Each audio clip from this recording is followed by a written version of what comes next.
Hello दोस्तों, शुभरात्रि Hindi horror stories में आपका स्वागत है।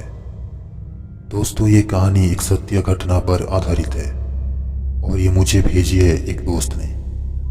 उसी के कहने पर मैंने कहानी आपको बताने जा रहा हूँ। आज जो कहानी आप सुनने वाले हैं वो बहुत ही डरावनी है। कहानी का अंत तक सुनिए, क्योंकि कहानी के अंत में आपको इस आत्माओं के बारे में बहुत कुछ जानने के लिए मिलेगी। तो आइए शुरू करते हैं उस डरावनी कहानी को। ये बात है अक्टूबर 2018 की, जब राकेश और उसकी वाइफ बाइक से फ्रेंड के यहाँ पार्टी में जा रहे थे। राकेश ऑफिस में काम करता है। ऑफिस से छुट्टी होने में रात को 8 बज गए थे, क्योंकि आज ऑफिस में काम बहुत ज्यादा था, इसलिए उसे लेट हो गया। राकेश छुट्टी होते ही जल्दी घर आया और अपनी वाइफ सुनीता को लेकर रात के करीब 9 बजे अपनी बाइक से दोस्त के यहाँ जाने के लिए निकल गया। मगर उसे पता नहीं था कि ये रात उसके जीवन में सबसे भयानक रात होने वाली है। राकेश के घर से उसके दोस्त का घर करीब 40 किलोमीटर दूर था, जिसका रास्ता एक घने जंगल से होकर जाता था। राकेश और सुनीता बात करते हुए जा रहे थे। तभी सुनीता ने देखा एक ट्रक उनके पीछे लगातार हॉर्न बजा रहा है। सुनीता राकेश से बोलती है, सुनो, पीछे वाली गाड़ी को साइड दे दो, वो कब से हॉर्न बजा रहा है। तभी राकेश बोलता है, क्यों मजाक कर रही हो, पीछे कोई गाड़ी नहीं है। सुनीता बोलती है, वो गाड़ी हमारे जस्ट पीछे ही है। राकेश को कुछ समझ नहीं आ रहा था कि ये क्या हो रहा है, क्योंकि उसे तो कोई गाड़ी नहीं दिखाई दे रही थी और ना कोई हॉर्न की आवाज आ रही थी। फिर उसकी वाइफ को कैसे दिखाई दे सकती है। पहले तो राकेश को लगा कि उसकी वाइफ मजाक कर रही है। तभी उसे ध्यान आया कि उसकी वाइफ कभी भी ऐसे सुनसान रास्ते पर मजाक नहीं कर सकती। तभी वो ट्रक अचानक गायब हो जाता है। ये देखकर सुनीता को लगता है शायद ट्रक कहीं रुक गया होगा। कुछ दूर जाते ही सामने से अचानक वही ट्रक आ जाता है, परंतु इस बार वो सिर्फ राकेश को ही दिखाई देता है। अचानक अपने सामने आता देख ट्रक को राकेश घबरा जाता है। राकेश घबराहट के मारे असंतुलित होकर बाइक लेकर गिर जाता है। सुनीता कहती है, क्या हुआ। राकेश कहता है, वो ट्रक हमारे ऊपर आने वाला था। उसकी वाइफ कहती है, ये तुम्हारा भ्रम था, सामने कोई ट्रक नहीं था। तभी राकेश पीछे मुड़ के देखता है तो वहां सच में कोई भी ट्रक नहीं था। तभी एक डरावनी चीख उनको सुनाई देती है। आवाज सुनकर वो दोनों बहुत डर जाते हैं और समझ जाते हैं कि कुछ तो गड़बड़ है और उनको इस जगह से बहुत जल्दी निकल जाना चाहिए। राकेश जैसे ही बाइक उठाता है, बाइक से चाबी गायब थी। वो दोनों आसपास चाबी को बहुत ढूंढते हैं, मगर चाबी उनको कहीं नजर नहीं आती।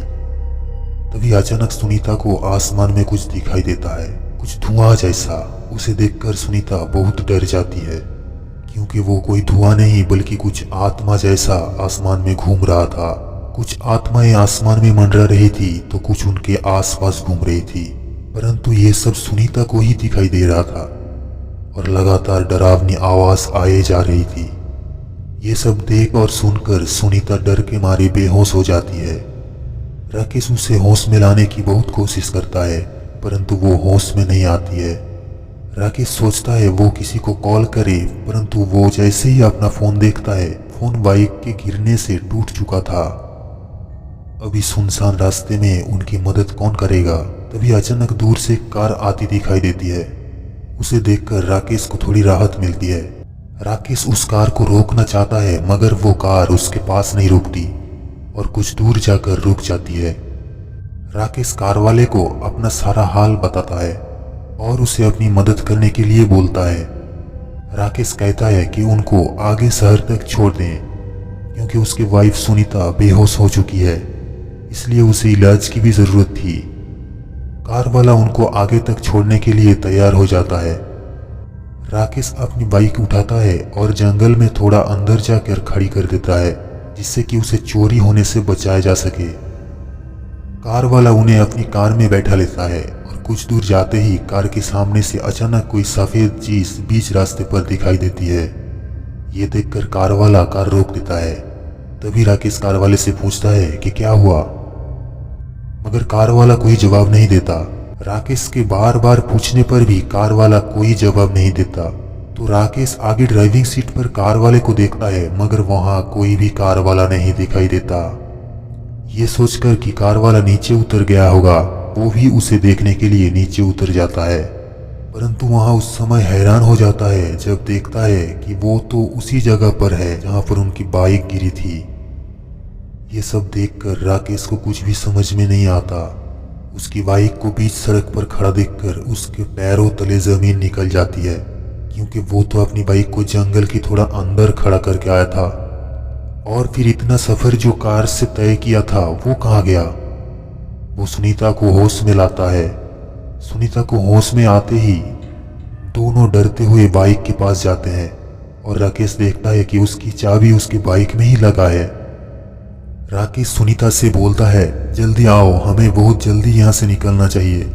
तभी सुनीता राकेश से पूछती है, ये सब हमारे साथ क्या हो रहा है। परंतु राकेश खुद उसे कुछ भी बताने की हालत में नहीं था। वो सिर्फ इतना कहता है, हमें जितनी जल्दी हो सके यहाँ से निकलना है। और दोनों बाइक पर बैठकर चले जाते हैं, मगर वो डरावनी आवाज उनका अब पीछा नहीं छोड़ रही थी। अब रात के करीब 12 बज चुके थे। आसमान में बिजली चमक रही थी। अंधेरी काली रात, सुनसान सड़क, ऊपर से ये हादसा, कुछ डरावनी आवाजें किसी को भी विचलित कर सकती है। जैसे तैसे राकेश और सुनीता अपने दोस्त के यहाँ पहुंचते हैं। उनको देख उनका दोस्त कहता है, तुम लोग बहुत लेट हो गए हो, पार्टी तो कब की खत्म हो गई, सारे मेहमान घर जा चुके हैं।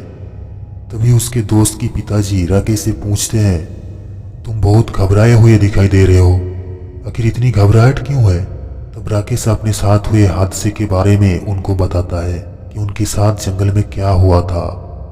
वो तो घर से यहाँ आने के लिए समय से ही निकले, परंतु रास्ते में वो लोग किस कारण लेट हो गए वो सब कुछ बता देता है। तभी वो दोस्त के पिताजी बोलते हैं, आज तो अमावस है और जो चीज तुम्हें दिखाई दे रही थी वो कोई साधारण चीज नहीं थी। जंगल में भटकती हुई आत्माएं थी, जिनका मकसद हर किसी को परेशान करना रहता है। अब जब तुम सही सलामत आ गए हो तो आज रात यही रुकना और कल सुबह चले जाना। रात को जाना खतरे से खाली नहीं है। और राकेश और सुनीता वही रुक जाते हैं। इस हादसे के बाद राकेश और सुनीता कभी भी उस रास्ते से रात में नहीं जाते और आज भी वो हादसे को याद करते हैं तो डर जाते हैं। तो दोस्तों, आपको क्या लगता है उस रात राकेश और सुनीता के साथ क्या हुआ होगा, या फिर ये सिर्फ उनका भ्रम था। यदि ये उनका भ्रम था तो दोनों को कैसे हो सकता है, हमें कमेंट बॉक्स में बताएं। और यदि आपके साथ या आपके परिवार के या दोस्तों के साथ कभी भी ऐसा कुछ हादसा हुआ है तो हमें कमेंट बॉक्स में बताएं। हम आपकी कहानी पर ऐसे ही स्टोरी बनाकर हमारे दर्शकों को बताएंगे। तो दोस्तों, अगर कहानी अच्छा लगा है तो वीडियो को लाइक और चैनल को सब्सक्राइब कर लीजिए।